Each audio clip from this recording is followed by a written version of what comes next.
나의 올드워크, 캔러치를 사랑하는 한국의 감독님, 변영주 감독님 모셨습니다. 박수 부탁드립니다. 네, 안녕하세요. 너무 좋죠. 뻔한 말을 해서 죄송합니다.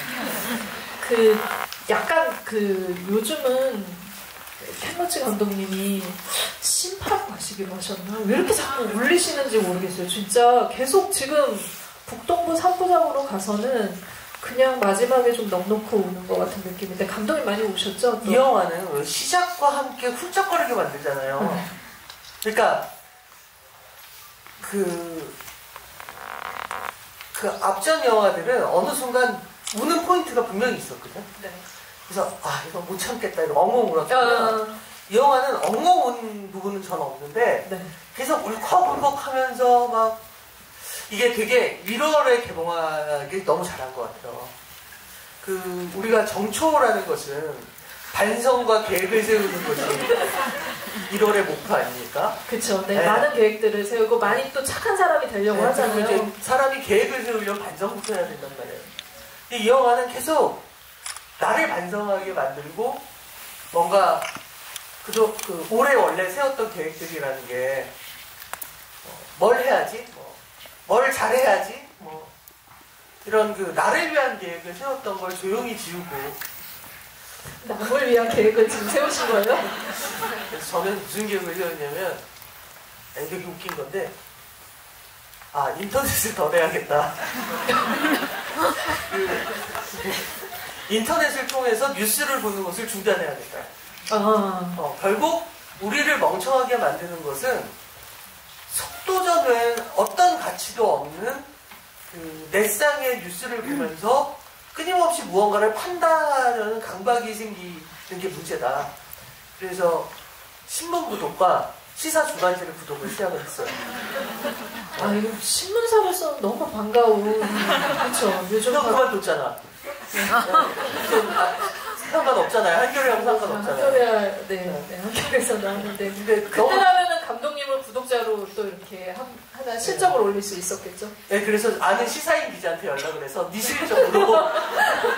근데 신문 구독을 하는데 요즘은 그게 생겼어요. 그러니까 신문 구독을 어느 신문사로 신청하는 게 아니고 그것을 통합 관리해주는 그런 회사가 있더라고요. 그분이 직접 전화를 하시면서 보수지도 하나 보셔야 균형을 일리가 있네요. 보수지는 무엇을 추천하실 건가요? 라고 물어봤더니 중앙일보를 추천하겠다. 그래서 조선일보가 아니고요. 조선일보는 너무 막 나가서 그분이 그리고 중앙일보가 혜택이 좋대. 3년을 공짜로 볼 수 있다는 거야. 그러면 건강 상태가 별로면 평생 무료로 보고 죽을 수 있다? 그런 생각을 잘 해봤어요. 어쨌든 거절했습니다만 저한테 있어서 균형은 충분하다고 생각을 해서 근데 어찌됐건 그런 생각? 내지는 정말 캔러치 감독이 저는 그 생각했잖아요. 왜? 이 사람이 결국 난민이나 이주자를 다룰 것이다. 왜? 그가 가장 사랑하는 노동계급이 지금 가장 혐오를 하고 뭔가 극우가 되고 있는 천병이 돼버린 바로 지금 분명히 그 얘기를 하실 것 같은데 어떻게 할까? 근데 이렇게 담담하고 훌륭하게 하실 거라고는 꿈에도 생각을 못했던 것 같아요. 더 힘을 빼고 하는 거. 원래도 굉장히 이 영화 자체를 뭔가 이렇게 화려한 수식이나 아니면 영화의 스타일을 강조하는 연출자가 아니었는데 이번 작품은 완벽하게 정말 진짜 우리가 이제 거장이란 말을 많이 하긴 하는데 이 정도로 힘을 빼고 얘기를 하면서도 메시지를 전달할 수 있는 거야말로 진짜 거장이라는 수식어를 붙여도 되겠구나 이런 생각이 들었거든요. 그쵸. 근데 안 그래도 캔러치 감독이 이제 칸 영화제를 통해서 이번이 나의 마지막 작품이 될 것이다라는 얘기를 하긴 했었어요. 근데 이제 원래 우리가 또 알잖아요. 감독님들이 마지막 작품 될 거라고 해도 계속 만드시거든요. 미야자키 하야오라네요. 많은 예들이 감독님은 아직 그런 얘기를 하신 적은 없으시죠? 그러게 뭘 많이 만들어야 사실 사실 지미 소울 만들 때도 한 번 그런 얘기를 그렇죠. 한 적이 있었어요. 그런데 그때도 네. 그 지미 소울 그 GB를 부탁을 하면 하셨죠. 네, 이게 텔로치 감독님의 마지막 작품이 네. 됐다 하면서 배급제에서 날 꼬셨거든. 그 이후에 계속 만드시는 거 보면서 무슨 생각하셨어요? 아 근데 지미 소울 이후에 이분이 명백하게 만드는 방식이 달라졌잖아요. 그렇죠. 네네. 더 작아졌고 더 그 영화와 무관한 사람들과 연대하여 네. 영화를 만들기 시작했고 공동 작업처럼 네. 만들고 언젠가부터 이 사람 영화에 배우란 그러니까 직업 배우들이 존재하지 않잖아요. 네. 그러니까 이게 어떻게 보면 지미 소울 때 그만두겠다고 한 거는 기존의 작업 방식에서 이제 그런 영화는 더 이상 안 만들겠다라고 한 거였는데 이번은 조금 이제 좀 내용이 달라졌어요. 그러니까 안 만든다라고 하는 거에는 내가 늙고 지쳐서가 지금 가로 안에 포함이 되어 있거든요. 그렇죠. 실질적으로 이제 38년생이에요. 그러니까 어떻게 보면 이제 그러니까 물리적으로 나이가 너무 많은데 2차 세계대전을 봤어. 거쳤죠. 어. 네, 네.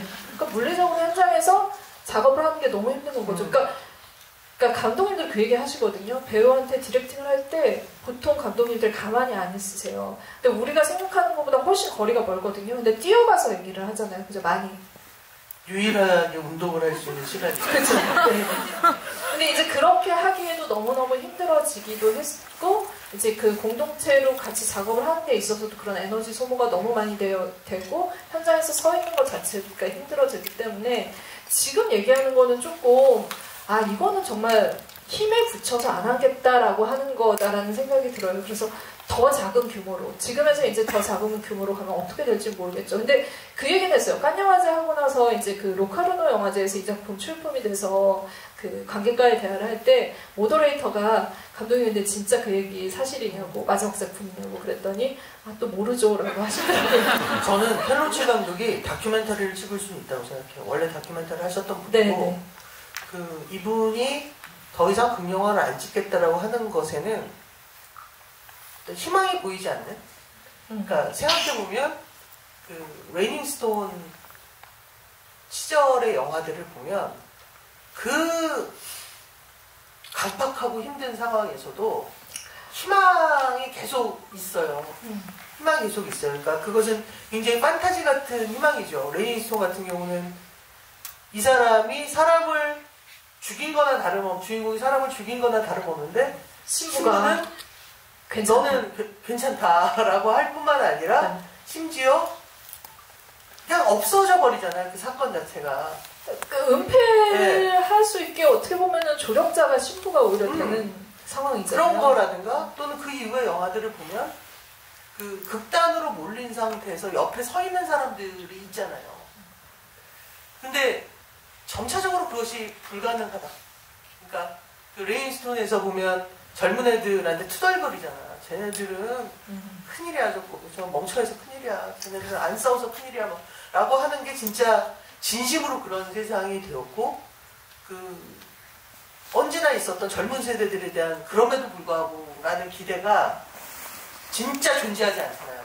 특히 이번 작품에선 정말 존재하지 않잖아요.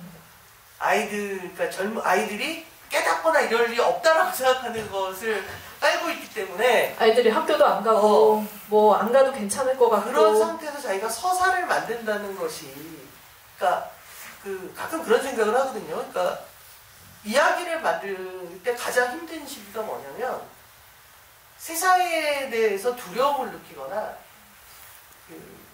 궁금해하고 싶지 않을 정도로 꼴보기 싫어지는 마음이 들 때가 이야기를 만들기가 진짜 어려워요. 그러니까 뭔가 이런 이야기들을 만들면 뭔가 좋지 않을까? 라는 생각 자체가 멈춰지는 순간이 되게 사람을 힘들게 만드는데 아마 그런 느낌을 갖지 않으실까?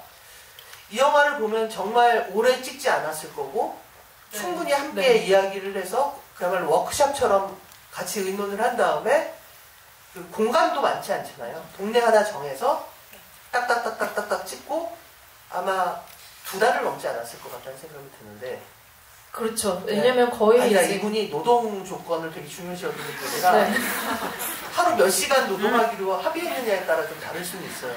네. 근데 그러면서도 그렇게 되게 소박하게 찍는데도 불구하고 이 영화를 만드는 엔딩을 보면 이제까지 이분의 영화 엔딩 중에서 가장 슬퍼요.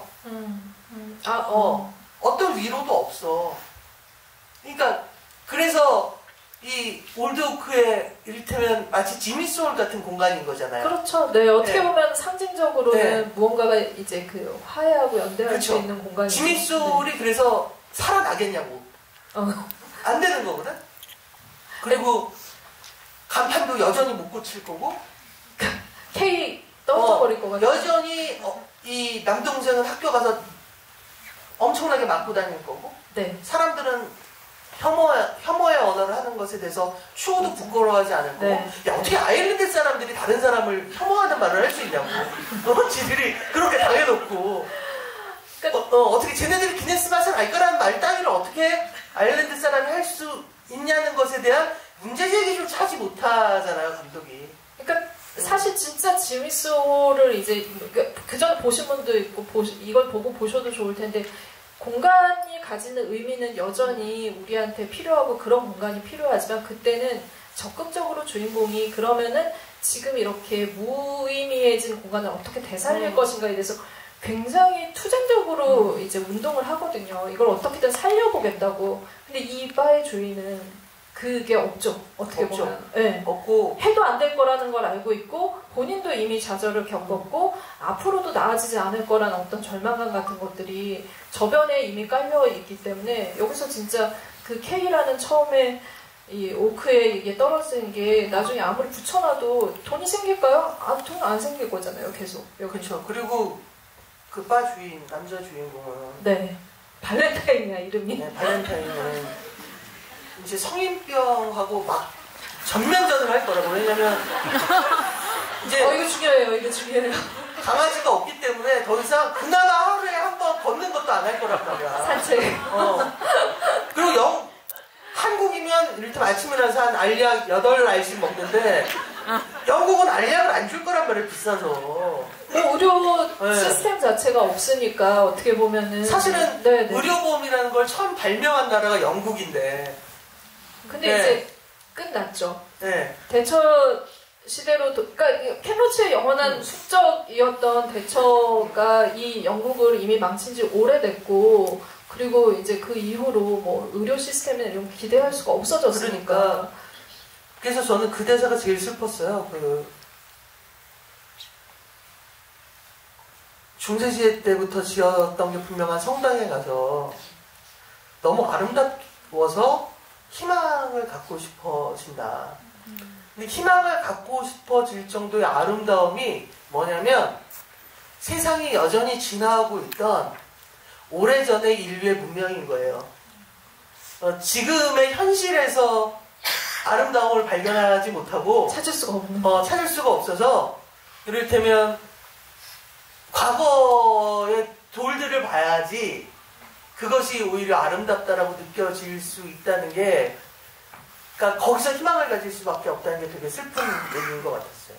그러니까 사실 이제 캔로치 감독은 뭐 이제 그 지금의 작가 폴 레버티와 작업하기 전에도 많은 작품을 만들면서 계속 얘기했던 거는 노동자로 살아도 열심히 일하고 내 자존심을 지키는 거가 굉장히 단단하게 자리 박혀 있는데 이번 작품을 보면서 이렇게 자존심마저도 거의 뺏기고 내버려졌다라고 생각하는 사람들이 지금 이 영화의 그 대다수의 절반의 주인공이거든요. 그러니까 이 사람들한테 왜 그러면 너네는 난민을 받아들이지 않아라고 누구도 비난할 수가 없는 상황이라는 걸 우리가 보게 만들어줘요.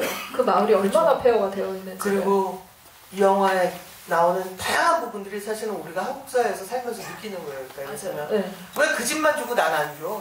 기적이잖아. 그러니까 사실은 우리 사회에서 그런 거 되게 많잖아요. 많죠. 너한테 필요한 게 아니라 이 친구한테 필요한 거고 그게 누가 후원을 해줘서 갖고 왔는데 그것을 공정치 못하다라고 하잖아요. 내가 이 나이가 돼서 한국 말 중에 공정이라는 말이 제일 짜증나는 시기가 올 거라고 꿈에도 생각 못했네. 그 좋은 말을 뺏겼어. 공화라는 좋은 말을 뺏긴 이후에 네, 두 번째로 좋은 단어를 뺏긴 거예요. 공정이라는 말을 뺏겼어. 그러니까 여기서 얘기하는 이 난민을 혐오하는 이 모든 사람들이 한 얘기가 공정이라는 거예요. 자기들 입장에서. 내가 어린 시절부터 왔던 이 바에 왜 갑자기 낯선 사람이 나타나고 영어를 쓰지 않는 말이 나오는 거야. 이건 공정치 못해. 라고 생각하는 거잖아요. 왜 나도 가난한데 우리 아이도 자전거를 갖고 싶은데 왜 저 사람만 자전거를 주는 거야. 왜 우린 도와주지 않고 지금 우리가 더 어려운데 계속 그 얘기를 하는 거죠. 그래서 모두가 자기 연민에 가득 차서 할 수 있는 유일한 것, 누군가를 혐오하는 것. 그러니까 너무나 그런 면에서는 한국 사회하고 비슷한 거죠. 너무 비슷하죠. 그러니까 뭐 이제 그런 집단 이기주의 이런 말과는 완전히 결이 다른데 결국은 이제 그러니까 박탈을 받는 곳은 계속 박탈을 받는다라는 어떤 것들, 내가 이제 그 이 사회 안에서 기피의 대상이 되고 있구나라는 생각을 하는 순간 정부든 어떤 이제 그 결정권자들이 여기를 더 이렇게 개토화시킨다라고 생각을 하게 만드는. 그래서 어떻게 보면 한국도 예를 들면 이제 그 계속 이제 그 싸우는 쟁점이, 그러니까 장애인 시설을 뭐 이렇게 들여놓는다 그러면은 학교든 뭐든 이런 것들을 왜 우리 동네 집값 떨어지게 이것들을 계속 우리한테만 이런 책임 전가를 하려고 하느냐, 이 문제로 그 문제가 불거지는 건 거잖아요. 어떻게 보면은 그 누구도 양보할 수 없는 어떤 쟁점이 있는데 그거를 그냥 그 선량한 관점에서만 봐서 왜 너네가 받아들이지 않느냐라고 몰아칠 수 없는 건 거죠. 근데 지금 여기 지금 이 지역의 사람들이 겪고 있는 문제가 이런 건 것 같아요. 점점 소외되고 있는 것 같고, 안 그래도 지금 이제 그 거의 이제 그 폐강 이후에는 더 이상 살아날 가망이 없는데, 여기서 이제 한 10년, 그러니까 지난 한 10년 동안은 계속 이제 이 난민들을 정책적으로 이 지역으로 같이 살아가게 하고, 책임은 지지 않는 건 거죠. 실질적으로 그럼 정부가 무슨 책임을 지겠어요. 그러니까 여기에서 발생하는 그 상대적인 박탈감이 사실은 제일 큰 것 같아요. 그러니까 특히 이제 우리나라처럼 난민을 받지 않기로 유명한 나라, 임에도 불구하고 난민 때문에 나라가 큰일 났다고 생각하는 이상한 나라잖아요. 전 세계에서 이 정도의 그 GDP를 갖고 있는 나라 중에 이렇게 난민을 안 받는 나라가 없어요. 근데 이렇게 난민 때문에 한국 사회가 큰일 났다. 그 이슬람 사원이 전국에 생길 것이고 우리 모두 할랄 음식을 의무적으로 먹을 수밖에 없게 될 것이라고 얘기하는 이상한 나라잖아요. 그렇죠. 발생하지 않는 거에 일단 부정적인 것부터 얘기를 하게 되니까. 그러니까 그러면서 엄청난 혐오. 그러니까 예를 들어서 그 중국 교포에 대한 혐오. 그러니까 이런 거죠. 그러니까 제가 몇 년 전에 되게 놀랬던 게 그 나치의 유태인 학살에 관한 다큐멘터리를 상영을 한 적이 있었어요. 근데 관객 중에 그분 진짜 평범한 관객이었어. 네네. 뭐 완장 차고 있지 않았다고. 근데 나치 유태인 학살은 가짜라고 생각한다는 거야. 근데 그 이유가 뭐냐면 이스라엘의 그 팔레스타인에 대한 폭력 때문이었어요. 그러니까 이스라엘이란 나라가 실제로 자기들이 당했던 게 아니라 같은 민족, 이스라엘과 유태인은 다르죠. 그 다른 개념인데 어찌됐건 다른 민족을 제노사이드 하는 것에 대해서 그들이 겪었던 그 역사를 갑자기 지우게 되는, 그러니까 이런 것들이 전 되게 무서운 것 같거든요. 그러니까 사실은 그 나치에 학살당한 유태인의 친구는 아마 팔레스타인 사람들일 거라고요. 그리고 중요한 건 팔레스타인이 100% 오르냐 그렇지 않잖아. 너무 테러 많이 하잖아. 그러니까 그거 있으니까. 그런데 그렇다면 그걸 전체로 보느냐.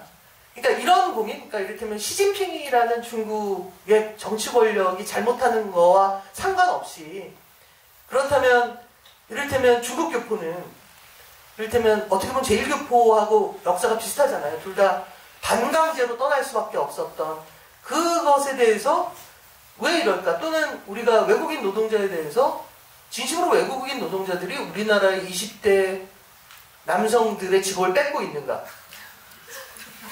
정말 우리나라 20대 남성들이 그런 직업을 하고 있다고? 구조적으로 불가능해요. 진짜로? 네. 아니잖아요. 네. 오히려 싸워야 되는 건 서로 비정규직 상태인 다른 민족끼리 연대해서 뭔가 직장의 안정성을 요구하되 우린 혐오가 훨씬 쉽다고. 그래서 가끔 그런 생각을 했어. 내가 이렇게 막 대단한 영화를 만들지 않았지만 적어도 이제까지 만든 드라마까지 포함해서 모든 작품에서 나오는 모든 범죄자들이 한국 사람밖에 없다는 것이 나의 자부심이다. 박수를 한번 주세요. 이게 왜 이렇게 박수가 되느냐. 그러니까 균형 감각을 가지고 있다. 더 나은 세상을 위해서 영화에 드라마 찍을 때 네. 있었어. 그래서 이거 바꿔달라고 내가 요구를 했었어요. 그러니까 그건 뭐 그럼 이제 또 역시 민주당을 지지하는 친중이네 뭐 이런 소리 하는. 그 머리는 어떻게 하지 좀 더 쭈글쭈글 많이 움직일 수 있게 만들까? 근데 어찌됐건 그러니까 그런 거예요. 그러니까 뭐냐면 범죄가 있지. 외국인 범죄가 왜 없어? 근데 우리나라 전체 범죄에서 여전히 대표할 수 있는 범죄냐고.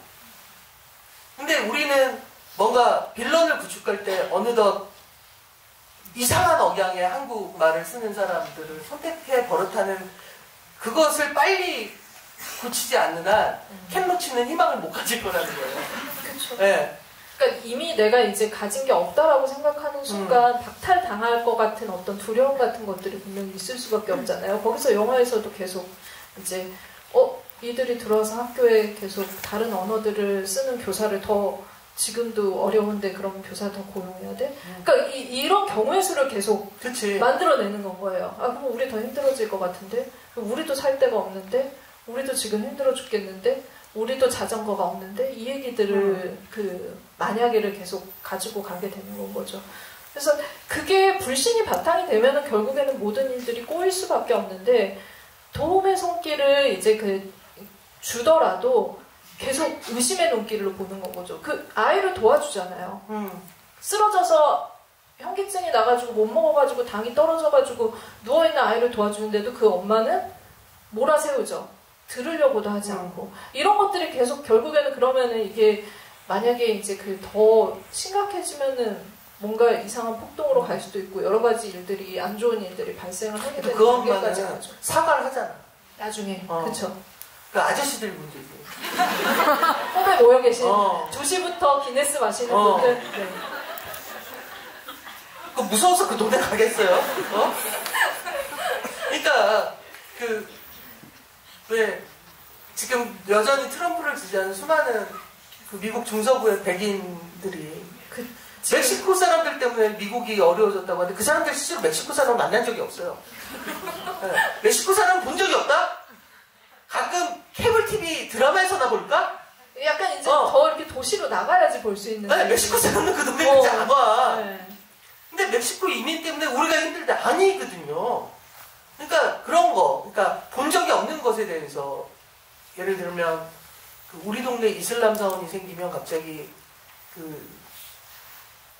테러리스트들이 생길 것이고 뭐가 될 것이고 뭐 하루 종일 우리가 흔히 영화 볼 때 나오는 왜 빠방 뭐 이런 소리가 끊임없이 들릴 것이고 그러니까 공권력이라는 것이나 어떤 그 공동체의 그 법치주의라는 건 애초에 존재하지 않는 것처럼 보잖아.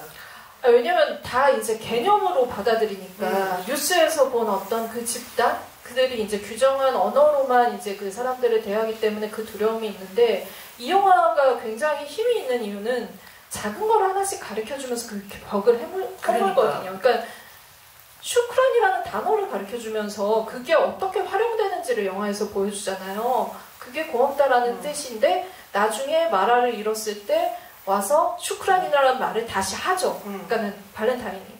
그런 식으로 우리가 알려고 하고 그들에게 마음을 열면은 서로가 마음을 열면은 이해의 폭이 생기고 거기서는 같은 입장이라는 걸 알고 도울 수 있는데 이 사모연대가 이루어질 수 없도록 어떤 시스템을 막고 있는 것일 수도 있겠다.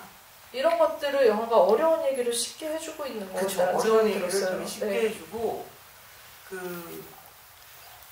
약자에 대한 혐오와 공격만 멈추어도 우리는 의외로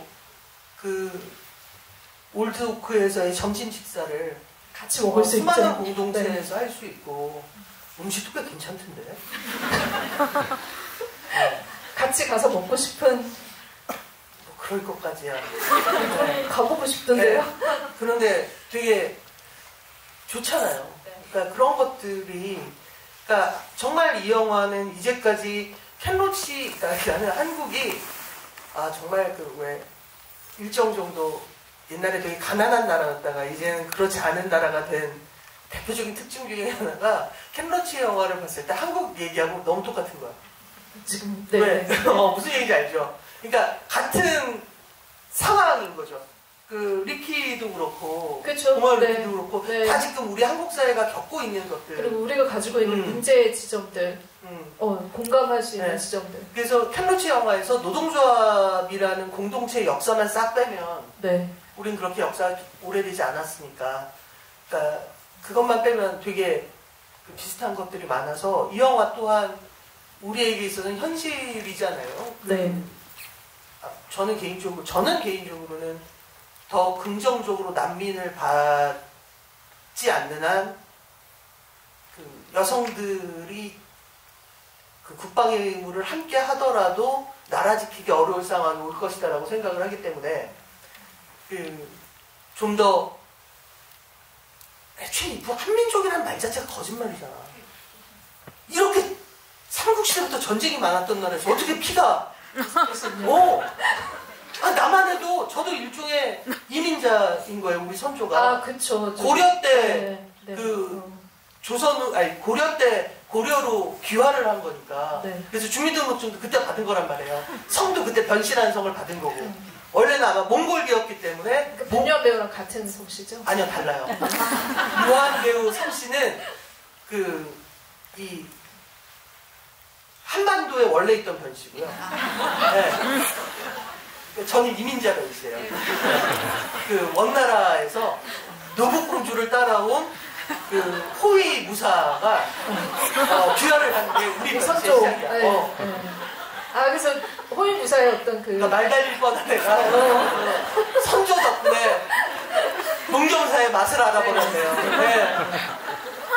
그럴 수 있다. 그래서 그 변삭도 이런 게 이제 변두한 배우의 편이시고요. 춘향이를 배우셨던 전통적인 양반 계급이죠. 이게 꼭두변이라는 한자를 쓰고 저희는 가변, 삼각변 할 때 변자를 쓰거든요. 그래서 다릅니다. 그래서 그 선조를 이민자로 둔 입장에서 되게 이 영화가 남의 얘기 같지 않았답니다. 이민자 이야기를 켄로치 감독이 하지 않은 적은, 그러니까 예전에도 했었어요. 그러니까는 칼라송 같은 작품 보면 남미에서 이민을 와서 이제 그러니까 난민이었다가 완전 이제 노동에 뛰어들고 거기서 잘 되지 않고 여러 가지 굉장히 비극적으로 갔거든요, 대부분. 그리고 드라마틱하고. 그런데 여기서는 어떻게 보면은 계속 그러니까 요즘은 계속 옆에 누군가 한 명은 손을 잡아주는 사람이 있더라고요, 켄로치 영화에서. 그러니까 이게 좀 다르된 영화도 좀 다르다라는 느낌이 들었어요. 다르된가 다르다. 그러니까 지금 되게 음률 맞췄다고 되게 자랑스러워하시더라고요.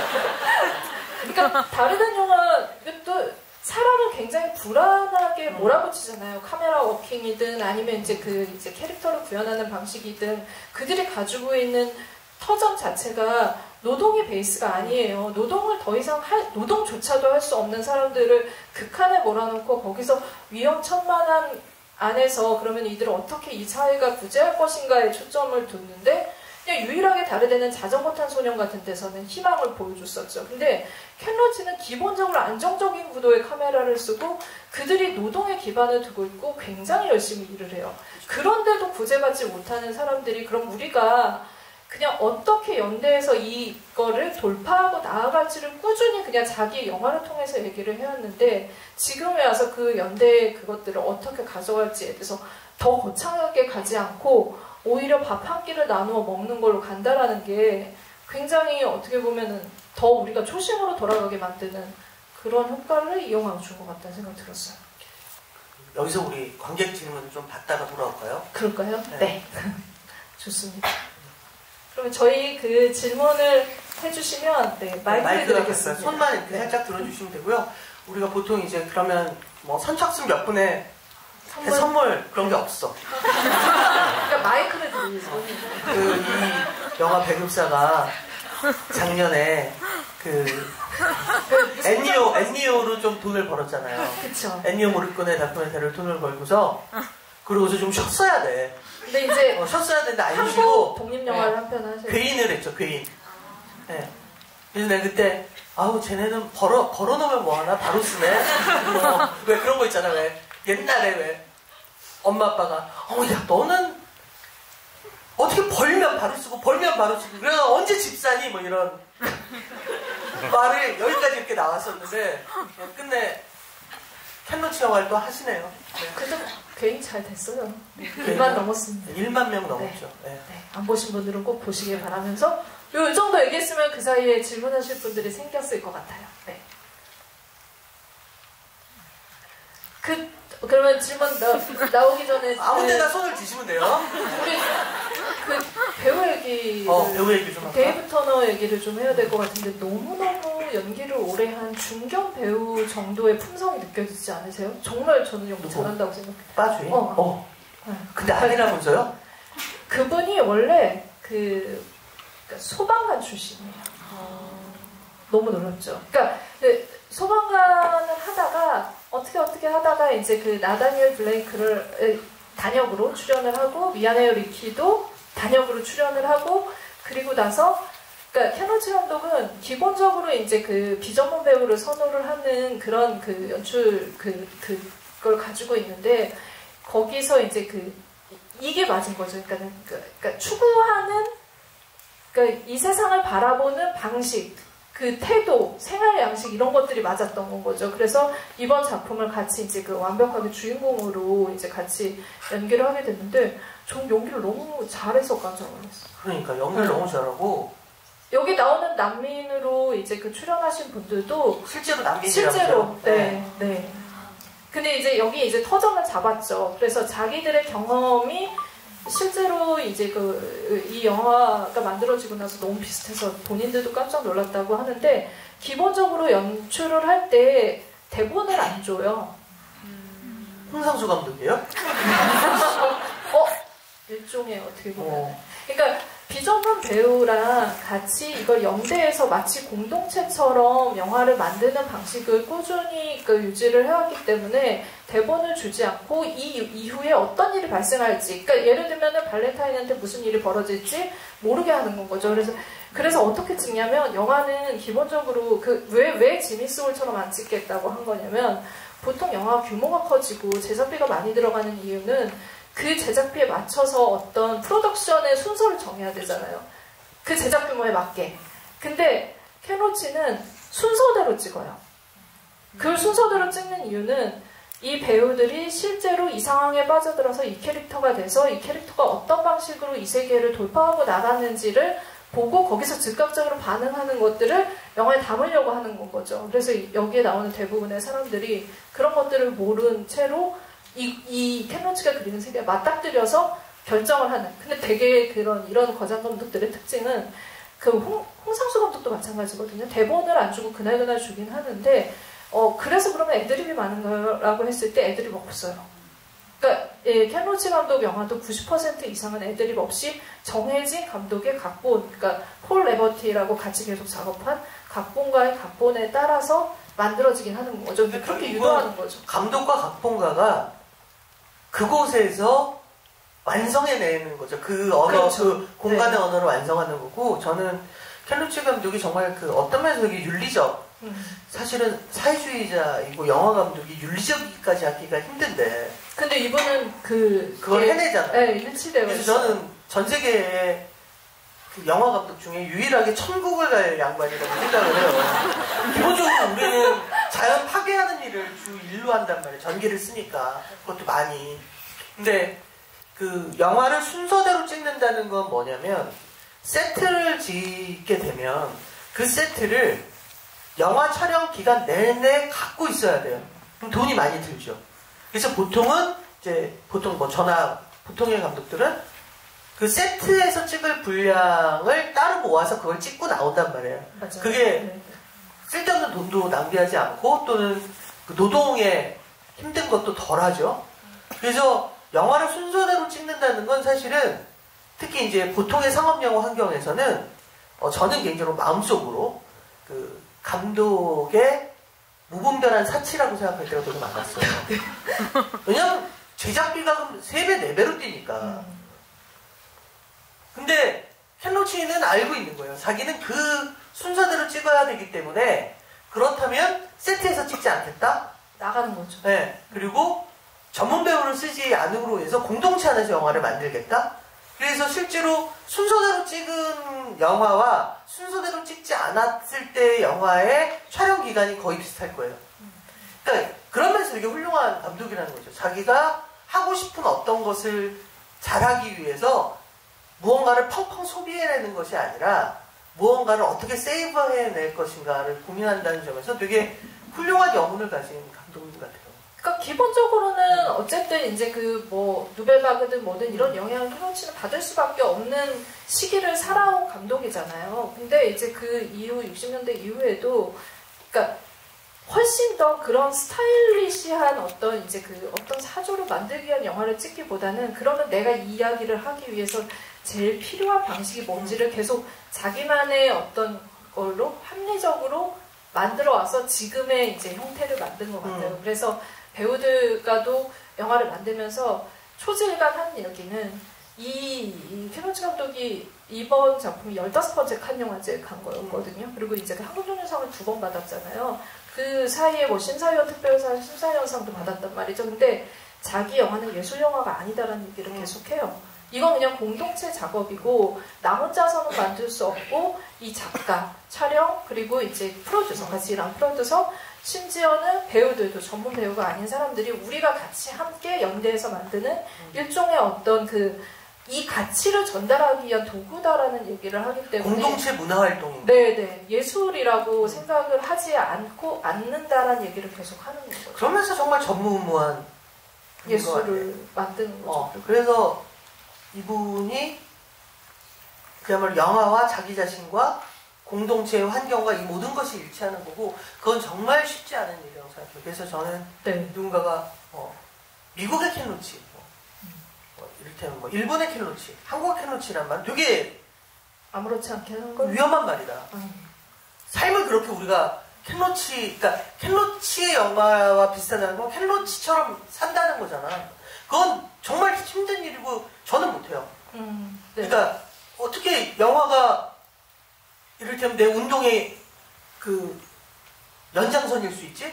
나한테 영화는 여전히 도망갈 구석이 충분히 있는 판타지의 공간인데 그러니까 애초에 못하지만 그만이 해내는 일인 것 같고 되게 그러면서 존경하지만 친해지고 싶진 않다? 존경은 하는데 내 옆에 그런 분이 있으면 되게 불편할 것 같아요. 특히 선배를 있으면 진짜 불편할 것 같아요. 배우들은 다 좋다 그러던데. 켄 로치 감독이랑 같이 하면서 이분이 너무 잘해주시고 너무 친절하시고 그 배우들이니까 그렇겠죠. 근데 생각해봐. 켄 로치처럼 살면서 무언가를 하는 편집장 밑에서 기자 생활을 하고 싶어요. 나왔죠. 그러니까요. 질문을 예, 저기 손 드셨어요. 야호. 감독님 안녕하세요. 저 혹시라도 순서대로 안 찍는다고 하셨는데 정말 마음이 너그럽고 주머니가 넉넉한 투자 제작자가 나타나서 하고 싶은 대로 다 하세요라고 하면 순서대로 찍으실 생각이 있으실까요? 기본적으로 자본가의 선이라는 걸 믿지 않고요. 분명히 거기에는 어떤 목적의식이 있을 거라고 생각한다라는 걸 전제를 좀 미루고 얘기하면 아니요. 저는 그것이 갖게 되는 어떤 일관적인 리얼리티라는 것이 제가 만들고 싶어하는 영화에는 그렇게 의미가 있다고 생각하지 않아요. 그러니까 예를 들면 저는 그 연극은 순서대로 연기를 함으로 인해서 엔딩에서 갖게 되는 어떤 결과물이 있다고 생각하는데 영화는 순서대로 찍는다 할지라도 그것을 2시간짜리 영화를 순서대로 한 번에 쭉 찍는 게 아니잖아요. 어차피 분리되잖아요. 오늘 1씬을 찍었다고 해도 이 씬도 오늘 찍고 마지막 씬까지 오늘 찍는 게 아니잖아요. 분리되잖아요. 그렇다면 애초에 그 감정이라는 것은 지속적일 수 없다. 그렇기 때문에 저는 영화는 그 배우는 씬의 연기를 하는 거, 오늘 찍는 이 씬의 연기를 하는 거고, 그 개별 씬들의 연결과 일관성은 감독과 그다음 촬영과 조명과 미술 디자인이 함께 그것을 이루어내는 거라고 생각하기 때문에 저는 순서대로 찍을 생각을 안 할 것 같아요. 오히려 그거보다는 예를 들면 영화가 있으면 정말 어려운 씬들이 몇 개 있잖아요. 1씬부터 100씬까지 다 어렵지 않거든? 그 중에는 징검다리 씬들이 있어요. 영화라는 건 왜 그냥 클라이막스로 가기 위해 존재하는 징검다리들도 있고, 그 클라이막스들이 시퀀스마다 하나씩 있고, 가장 중요한 클라이막스가 있다면 그 사이사이에 건너가는 브릿지 같은 게 있잖아요. 그리고 되게 어려운 씬이 있고, 어려운 씬을 언제 찍는 게 좋은가에 따라서 순서를 정하는 편이에요. 예를 들어서 그게 기술적으로 어려운 씬이다. 그러면 중반 이후에 배치해요. 스태프들끼리 되게 손발이 이제 너무 잘 맞아서 기술적으로 굉장히 큰 씬인데도 다들 척하고 찍을 것 같다. 근데 네. 배우가 되게 어려운 씬이다는 처음 만약 이제 4달 동안 촬영을 한다면 두 번째 달엔 찍어요. 왜냐면 뒤로 가면 너무 지쳐있을 것 같아서 그 감정을 먼저 찍는 편입니다. 배치를 그렇게 네. 그러니까 사실 그러니까 켄로치 감독이 그렇게 순서대로 찍는 데는 여러 가지 이유가 있겠지만 결국에는 이제 비전문 배우가 많기 때문에가 가장 크거든요. 그쵸. 그러니까 전문 배우들은 그 감정 씬을 물론 어렵긴 하지만 그거를 업으로 하기 때문에 내가 어디서 이 감정을 쓸지를 대략적으로 이제 그 계산해낼 수 있어요. 근데 연기를 처음 하는 배우들한테는 그게 어렵죠. 근데 이제 그리고 시나리오를 완성하지 않은 채 가는 거니까. 그쵸. 네. 이걸 순서대로 찍어야지 그 순서에 맞춰서 시나리오도 수정을 네. 하시겠죠. 근데 네. 저는 모든 게 근데 상업 영화는 이제 사전에 다 그게 정해져 사전에 있잖아요. 모든 것들이 정해져 있기 때문에 거기서 이제 그거를 카운트를 할 수 있는 거죠. 그래서 그러니까 물론 이제 켄로치 감독도 전문 에드리안 브로디 같은 배우랑도 하고 전문 배우랑도 하거든요. 여기도 전문 배우가 섞여 있어요. 근데 이 전문 배우와 비전문 배우가 섞여서 어떤 케미스트리를 내는지가 굉장히 중요하고, 그래서 완전히 진짜 아무 경험이 없는 배우를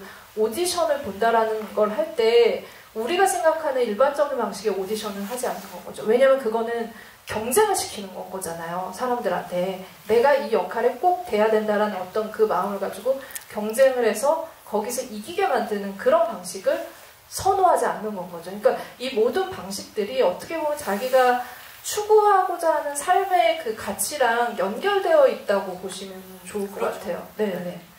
또 질문이 있으시면. 예, 빨간 모자 쓰신 분. 네.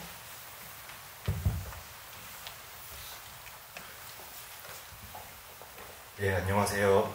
그 발렌타인의 친구들 중에 가장 피해를 주고 희망을 꺾어버린 안경 쓴 친구가 친구들 중에 유일하게 장례식에 참여를 한 걸로 저는 봤는데, 그것이 가지고 있는 의미와 만약에 장면에다가 그 친구가 장례식에 참여하지 않았다고 했을 경우에 뭐 영화의 의미가 좀 어떻게 달라졌을지 이런 부분들이 조금 궁금합니다. 일단 그 친구는 사고를 친 다음에 행복해하지 않잖아요. 그러니까 그것이 핵심이었던 것 같아요. 그러니까 그리고 사고를 치고 난 뒤에 다른 애들처럼 옆에 와서 같이 놀리지 않았고, 그렇기 때문에 발렌타인이 찾아갈 수 있었다고 생각해요. 놀린 녀석이었으면 발렌타인 안 갔을 거야. 말해도 소용없다고 이미 선을 넘은 거지. 네. 이미 일단 완장 반쯤 찬 거야. 팔목엔 눌렀어. 나치 완장은 팔목엔 누른 상태야. 그럼 못 간다고 생각해요. 그러나 개선의 여지가 있다. 개선의 여지보다는 넌 적어도 내가 말하면 부끄러워는 할 거야. 그러니까 너는 변하지 않을 거야. 예를 들어서 여전히 투덜거릴 것이고 여전히 난민이 우리 마을을 망친다고 그러면 그러거나 최대치가 발렌타인이 초기에 그랬던 것처럼 누가 그런 소리를 할 때 아무 소리 안 아무 하는 소리 그 정도 이익했지만 너는 적어도 부끄러운 걸 아니 가서 내가 말을 한다 인 거고, 그가 온 거는 근데 되게 애매하게 오잖아요. 집에 도착한 거고 그냥 손년지 누군지가 뭘 네. 하겠다고 그러니까 그냥 하라고 하는 정도. 민망하니까. 네. 근데 거기까지가 되게 좋았던 것 같아요. 갑자기 네. 막 자기가 막 꽃을 들고 오면 분명히 좀 뭐 있는데 이런 생각이 들었을 거고. 그러니까 기본적으로 켄로치 영화에서는 사람들이 급격하게 변하지 않아요. 네. 네, 변하지 않고 다만 이 일을 겪은 그가 조금 더 강해지고 끝나죠. 그쵸. 네. 그러면서 발렌타인은 이제 말을 하겠죠. 누가 바에 와서 아 요즘 남미 때문에 뭐가 힘든데? 적극적으로 말할 뭐가 수 힘들어? 있는. 도대체 넌 뭐가 힘드니 남미 때문에? 라고 말할 수 있겠죠. 그리고 바엔 손님이 점점 줄겠지.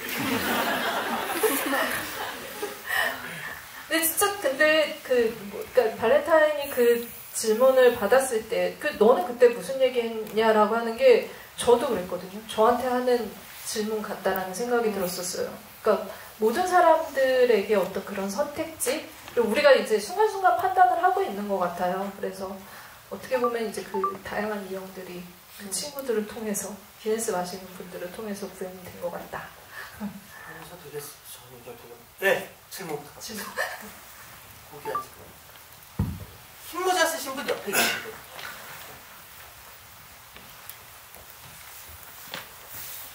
안녕하세요. 혹시 그 켄 로치 감독을 만나보신 적 있으세요? 감독님께서는? 아 저는 없습니다. 없어요? 네. 그럼 만약에 제가 궁금한 거는 감독님으로서 켄 로치 감독을 만약 만난다면 그의 영화를 계속 봐왔잖아요. 그렇다면 본인께서 좀 질문하고 싶으신 게 있다면 하나만 말씀해 주시면 좋을 것 같아요. 켄 로치 감독한테요?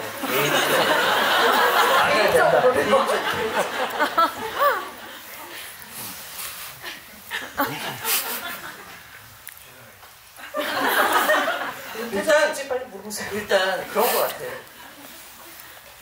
좀 비슷하고 좀 다를 수 있는데 허우샤오시엔 감독을 만난 적이 있어요. 굉장히 많은 걸 물어보고 굉장히 많은 뭐 질문을 하고 말을 할 것 같지만 전혀 그렇지 못했고 그냥 10분 정도 그 사람 주위를 뱅뱅뱅 그 사람이 날 보길래 나는 누구다. 나는 당신의 영화를 다 봤고 정말 훌륭하다고 생각한다. 저도 열심히 만들겠습니다. 그러고 그냥 왔어요. 그 정도 아닐까? 뭘 궁금해? 이미 다 성취한 사람들한테. 영화가 다 말을 해주고 있어요. 영화가 다 말을 해준대. 그러니까 그랬던 것 같아요. 허우샤오시엔을 만나기 전에 이런 걸 물어볼까? 연연풍진해서 이 장면은요 뭐 이럴 수도 있을까? 아닌 그런 것 같아요. 그냥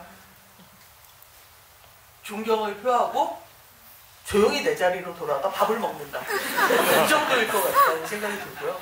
네. 그래도 만나고 싶은 감독의 리스트 중에 한 분. 굳이? 네. 알겠습니다. 그러면은 만약에 켄 로치 감독이 다음 작품으로 내한해도 변형수 감독님은 안 만나시는 거예요? 안 만나고 정작 따로 제가 준비를 할 거예요. 그거 안 왔으면 좋겠어요. 그분이. 특히 통역자를 대동하지 않았으면 좋겠어요. 다르덴 감독님도 오셨었는데. 다르덴 감독님이 네. 오셨죠. 네. 그때 저한테 제안이 왔었죠. 네, 알죠. 근데 안 갔죠. 네. 네. 네. 근데 그건 다른 이유로 안 갔었어요. 네, 네. 네. 후회하고 사정이 있어요. 있어가지고. 사정이 있어서 못 갔어요. 근데 저는 켄 로치 영화를 보면서 질문부터 받겠습니다. 네.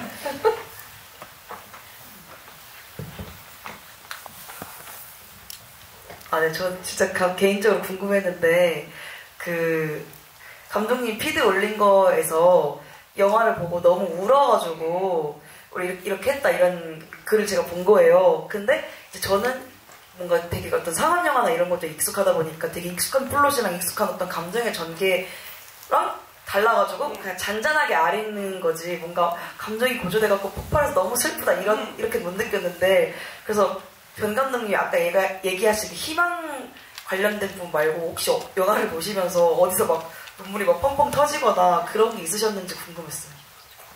저는 이게 나이가 있어서 그런지 꼬마 여자애, 나 하루 종일 감자칩밖에 못 먹었다 그 순간 울컥해요. 네. 그리고 뭐 그런 거야. 진짜. 아니 근데 그게 실질적으로 좀 와닿는 거죠. 그쵸. 못 먹었다라고 했을 때. 왜냐면 나다니엘 블레이크에서도 보면은 못 먹어서 그 장면에서 진짜 펑펑 진짜 울잖아. 펑펑 울잖아요. 음식 보관소, 네. 음식 나눠주는 데서 대단한 음식도 아니야. 소스를 막 먹는데 먹으면서 뭐라 그래요? 죄송합니다라고 그러면서 먹잖아. 그러니까 이런 것들이 정말 이렇게 사람을 미치게 만드는 어떤 그러니까 레이닝 스토 때만 해도 그렇게 간해도 콩은 먹었다? 그쵸. 그래서 차정성 씨 앞둔 딸이 그러잖아. 아버지가 예수님도 가난했었어 뭐 이러면 그럼 예수님도 맨날 콩만 먹었어? 뭐 이러고 네. 이게 되게 아름다운 대사였는데 이제는 콩도 못 먹는 거잖아요. 근데 어쨌든 그런 게 이제 실질적으로 다가오면서 굉장히 이게 이 정도까지 갔구나라는 거에 대한 그건 있었어요. 근데 어쨌든 간에 이제 그 관객분은 오열할 지점은 못 찾았다 이런 얘기를 하셨는데 그러니까 이번 영화는 일단 기본적으로 제 나이가 되면 오열은 어떤 경우에 못해요. 지쳐서 못하고요. 그냥 울컥하면서 우는 건데 그거는 거의 한 5분 간격으로 이를테면 그 바에 있는 그 숨겨진 공간에 네. 사진들을 볼 때도 울컥했어요. 네. 네, 그리고 그 노동조합 깃발을 만드는 걸 딱 깃발 만드는 걸 볼 때도 울컥했어요. 그게 어떤 의미인지 아니까. 그러니까 지금은 존재하지 않는 어떤 퍼레이드인 거잖아요. 그런 것들이 되게 사소했답니다. 예. 여기 예. 후디 입으십니다.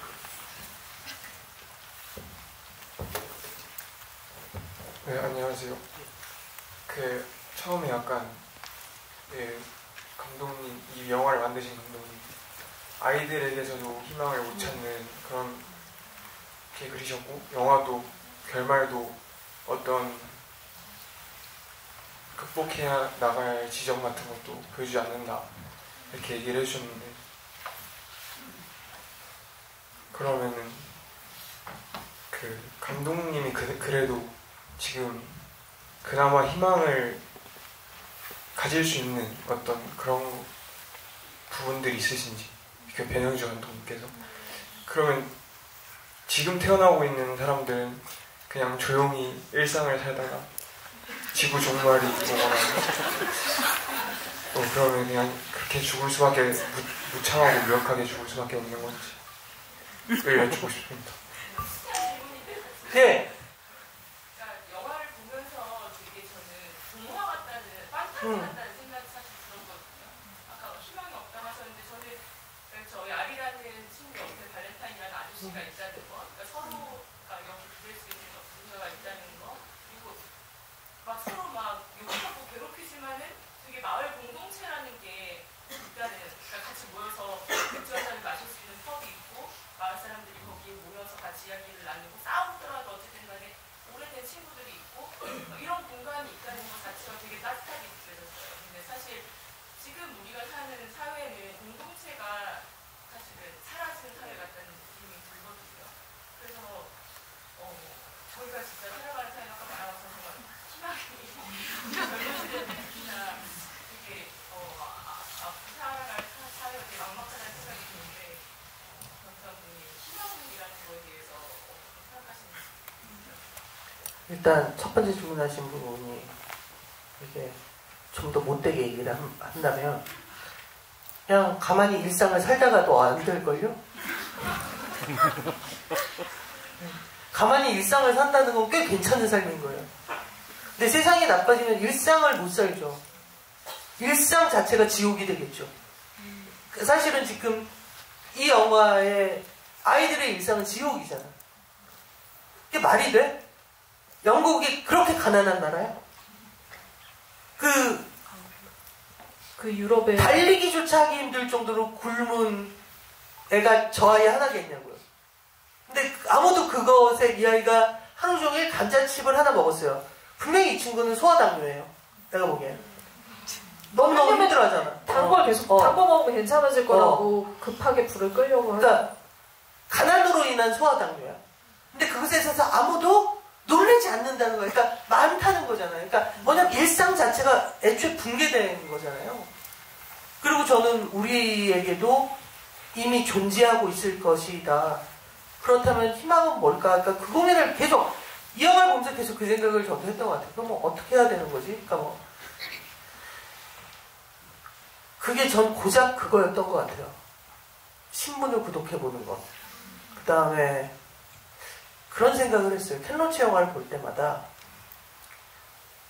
제발 방송으로 해서라도 우리가 흔히 보는 TV의 뭐 예능이나 아니면 일반 토크쇼에서라도 또 내가 함께하는 데서 내가 절대 그걸 안 했으면 좋겠다고 하는 게 뭐냐면 주식이나 부동산 갖고 농담하는 거 안 했으면 좋겠다 그러거든요.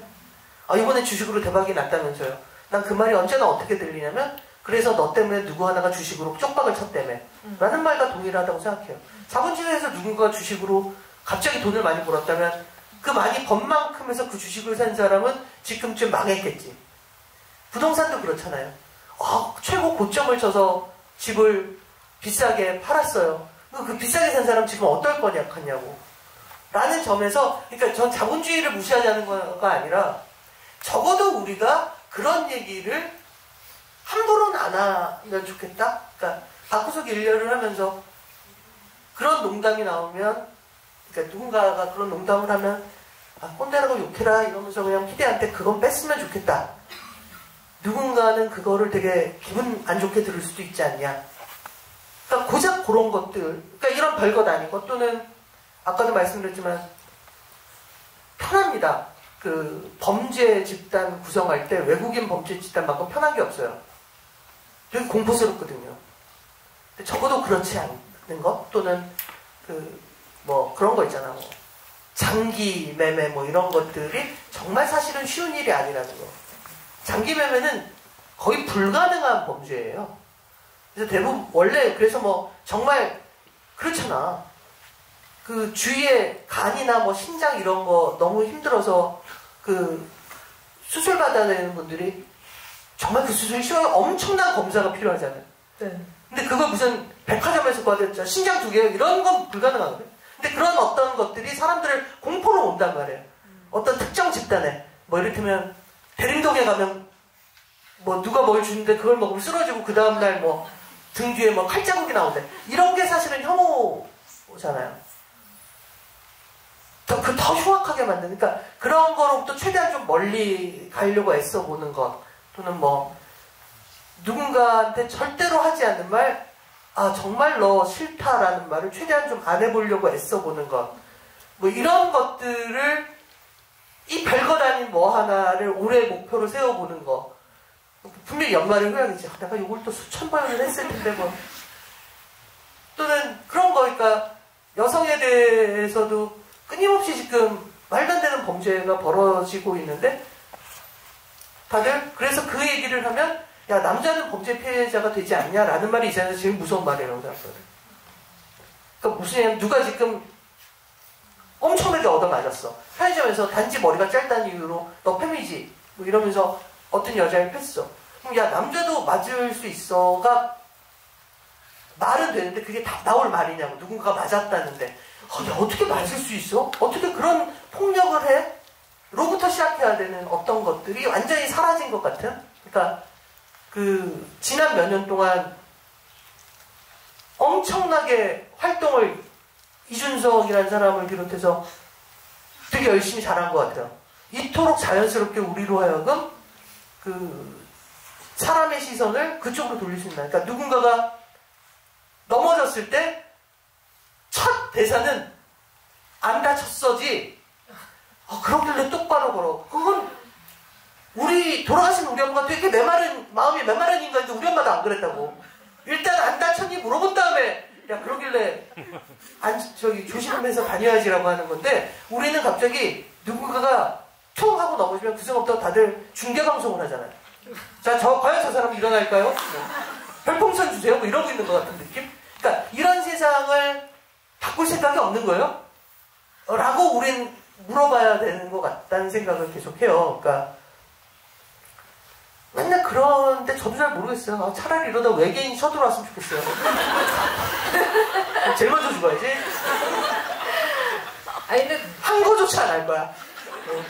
근데 켈러치 감독 영화를 쭉 돌아보면 한 번도 사실 솔직히 말해서 희망을 준 적은 없었던 것 같아요. 그러니까 노동자가 연대를 하면 어쨌든 영국이 이제 노동자가 기반이 돼서 이 사회의 어떤 동력이 돌아가는 사회인데, 그들이 힘을 합쳐서 연대하면은 어떤 방식 구조를 바꿀 수 있다라는 거를 했는데, 그게 굉장히 냉소적으로 그렇죠. 이야기를 그렸고, 거기서 이제 투쟁하면서 그냥 끝나는 거지. 그래서 투쟁이 성공했다 이런 얘기는 한 적이 없었었거든요. 근데 투쟁하는 것 자체가 희망일 수 있죠. 그렇죠. 전 그건 있어요. 그래서 누군가를 혐오하는 모든 것에 대해서 아무리 좋은 말해도 신뢰하지 않는 것이 저한테는 되게 좋으니까. 이를테면 내가 아까 여성 혐오가 너무 심해요 그러지만 그 반대의 경우에도 저는 아무리 좋은 말을 하고 막 여성 혐오 이러고 있어도 그 사람 말을 믿지 않아요. 왜냐하면 절대로 승리하지 못할 길, 동의받지 못할 길을 간다고 생각을 하기 때문에 차라리 보수냐라는 말을 듣더라도 동의하지 않아요. 그럼 똑같이 이를테면 외국인 노동자나 또는 다른 성소수자나 장애인 이 모든 것에 있어서도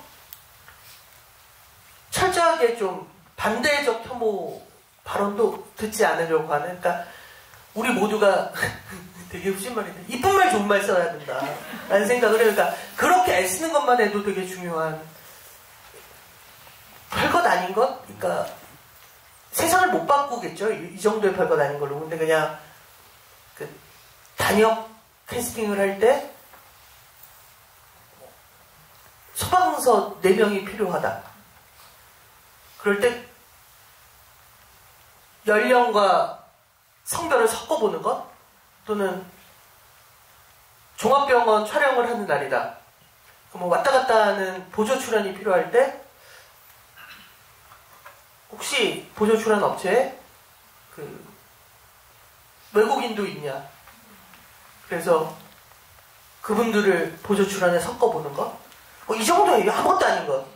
그냥 그 정도를 어떻게든 해서라도, 그리고 사실은 보시는 분들은 전혀 못 느끼고 가겠지. 근데 왜냐면 당연한 거를 바꾸는 게 제일 어떻게 보면은 요구하기가 힘든 거긴 하거든요. 그러니까 보시는 분들은 못 느낄 거예요.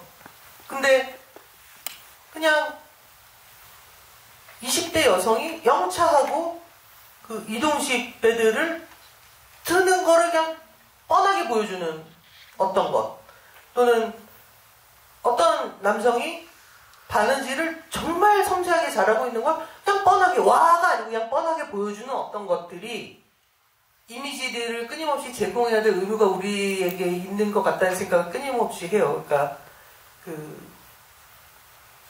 보조 출연하는 건 이렇게 배경처럼 나오시는 분들인데 너무나 당연하게 우즈벡에서 와 계시는 분이라든가 또는 동남아의 분들을 자연스럽게 섞어내는, 우리는 그런 사회가 됐어, 빨리 인정해 라고 하는 어떤 것들이 그래서 이분들이 실제로 의료보험이 없어서 어떤 불행을 겪고 있고 거기까지는 안 가요. 못 가. 그냥 이 얘기의 중요한 얘기는 그게 아니니까 주인공이 와서 약 받고 가면 되는 건데, 그 얘기는 못하더라도 적어도 환경을 조금씩이라도 보여준다면 뭔가 조금은 변화가 있을 수 있지 않나? 그랬으면 좋겠다? 이런 그런 별것 아닌 소박함이 저한테 되게 중요하다고 믿어보기로 결심하는 거예요.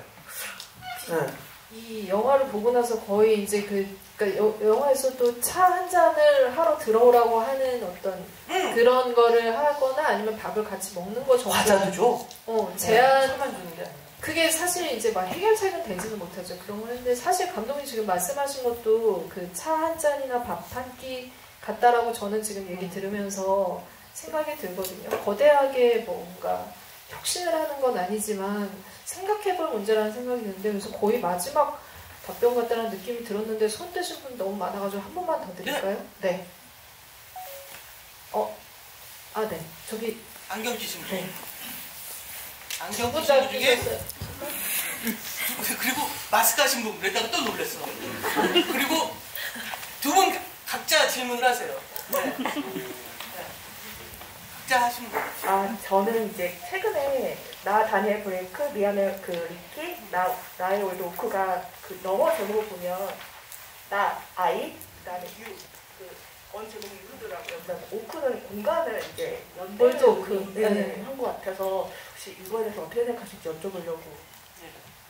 이쪽 분 질문.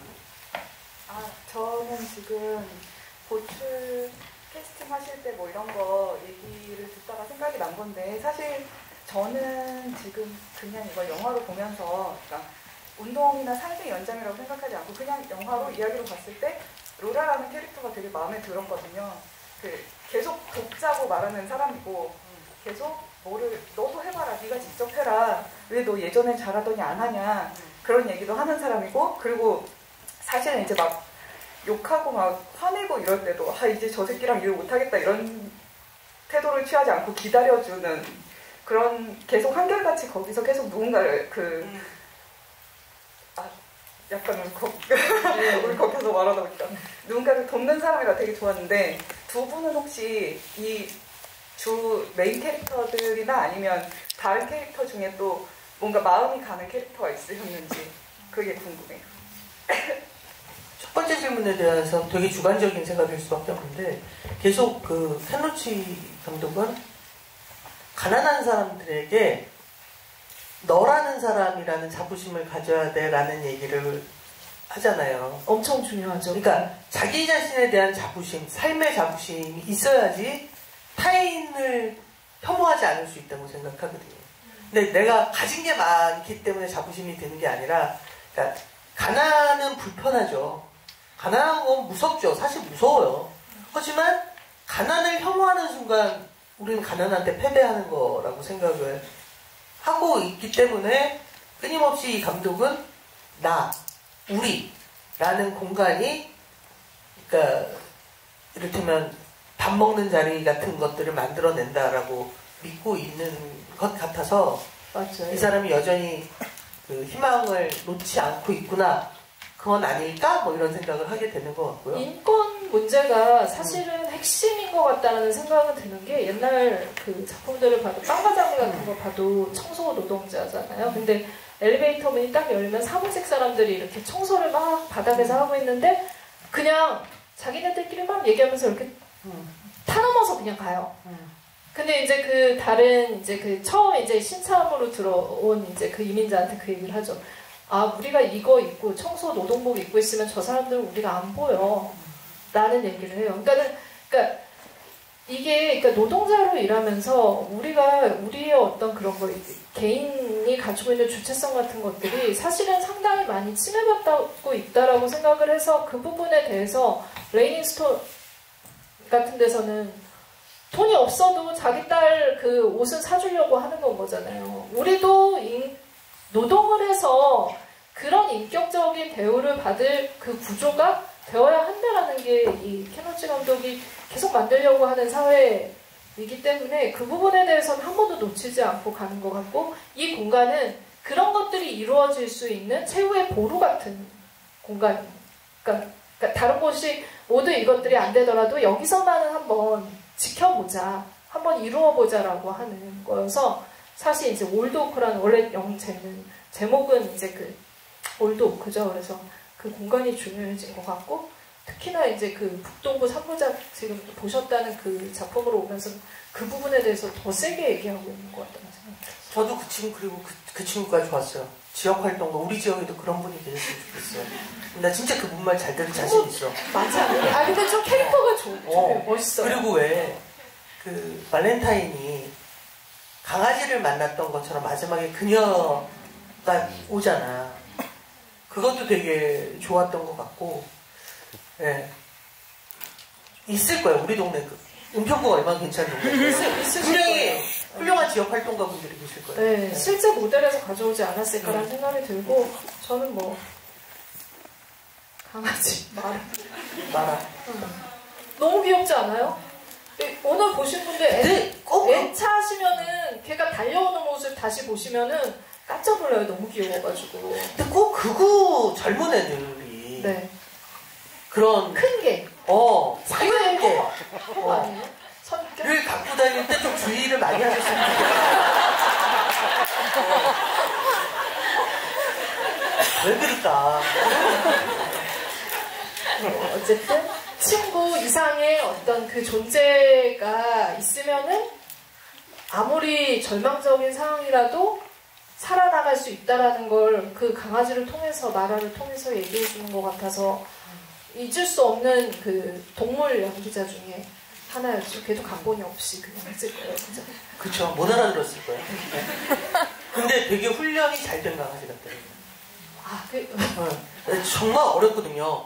왜냐면 영화를 찍을 때 카메라가 있고 뭐가 있으면 절대로 강아지들이 원하는 방향으로 가지 오지 않아요. 자기들이 이렇게 좋아하는 냄새가 아니라고. 쇠 냄새잖아 다. 네. 근데 오는 거는 되게 훈련이 잘 된. 네. 저는 단 한 번도 성공한 적이 없어요. 동물 촬영을 할 때 한 번에 성공을 한 적이 없는데 애들이 아는 것 같아. 내가 자기들을 무서워한다는 걸. 그래서 네. 언제나 한 몇 번 테이크를 가야 되는 것 같아요. 네. 사실 이제 이거는 내가 앞으로 어떻게 살지에 대해서 얘기를 하게 만들어주는 영화인 것 같아요. 그러니까 1월에 보기 진짜 좋은 영화라니까. 네. 맞아요. 1월이니까 뭔가 의미가 있는 거야. 왜냐면 아직까지 우리가 나쁜 짓을 덜 했단 말이에요. 2024년에. 새 마음으로. 지구를 위해서도 그렇게 많이 덜 나빠 지금.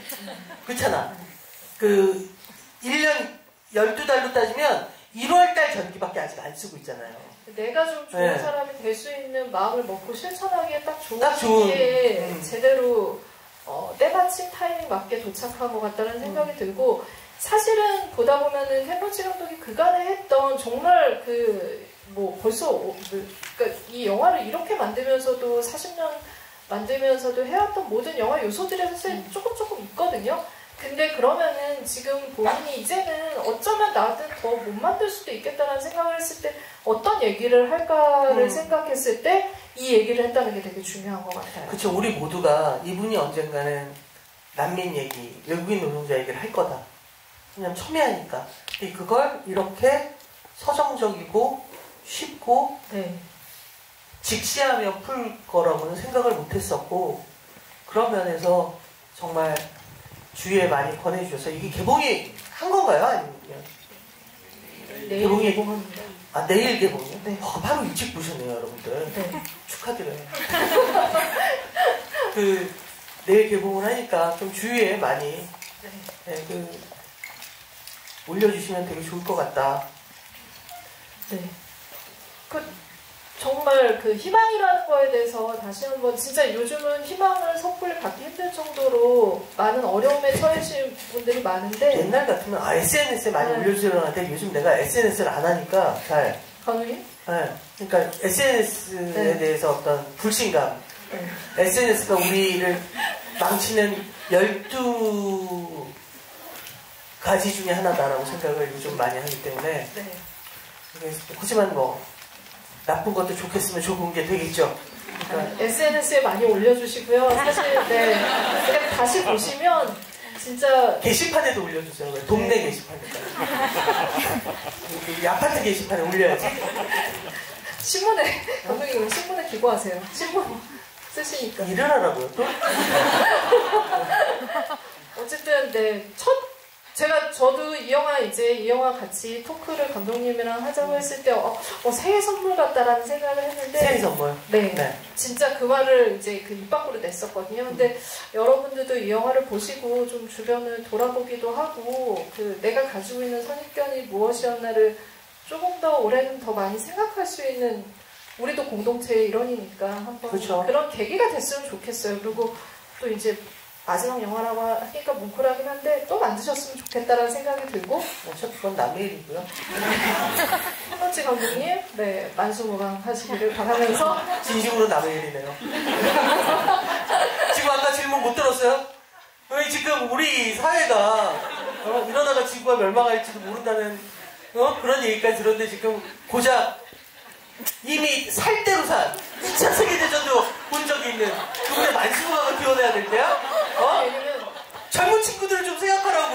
왜냐면 다른 영화 감독들은 예를 들면 봉준호의 후예가 누구예요 하면은 막 이름을 대잖아요. 누가 이런 연출적인 어떤 걸로 뭐 변현주 감독의 후예는 누가 요즘 아카데미에서 누가 있어요 막 이런 얘기 하는데, 켄 로치 감독의 후예가 누가 있을까 생각하면 이름을 댈 수 있는 사람 별로 없어요. 왜냐면 이 사람 영화랑 후회가 없다고 이 사람이 만수무강하면 또 영화를 찍으라고? 정말 무섭네, 영화 기자. 하지만 우리 화기애애하게 정리하도록 합시다. 독보적인. 네, 그래서 해보지 오늘은 못해. 사실은 질문을 안 받을까 뭐 이런 얘기도 했었던 게 받는 질문도 해내는 대답도 우리를 끊임없이 무겁게 할 것이다. 왜냐하면 켄 로치의 영화는 언제나 우리가 지금 살고 있는 이 지금을 끊임없이 생각하게 만들고 반영하게 만들고 고민하게 만들고 있기 때문에 근데 우리 그 무거워질 수밖에 없는 우리 사회의 고민을 빡빡하고 힘들고 겁난다고 멈추지 맙시다. 그러니까 그것이 저는 이 영화에서 우리가 가질 수 있는 가장 중요한 건데 고민을 멈추지 않기로 결심하는 것, 계속 고민해보는 것. 그러니까 그것이 우리 사회에 조금이라도 그 종말을 늦출 수 있는 그리고 일상을 살 수 있는 내가 오늘 하루를 안전하게 보낸 것이 부끄럽거나 죄책감이 느껴지지 않을 수 있는 유일한 길이기 때문에 이 영화 우리가 사는 것도 진짜 빡빡하고 힘들고 저도 돌겠어요 지금 요즘 막 신화가 안 풀려가지고 돌겠는데 그럼에도 불구하고 이 답답한 고민을 멈추지 않기로 결심하는 것이 올 한 해 1월에 우리가 결심할 수 있는 가장 중요한 건 아닐까라는 생각이 들었습니다. 네. 갑자기 추워진 날 이렇게 늦게까지 네. 와주셔서 진심으로 감사드리고요. 네, 켄로치 영화를 끊임없이 배급하고 있는 진진 네, 네. 네, 다음 작품도 기대해 주셨으면 좋겠습니다. 네. 네. 켄 로치 포에로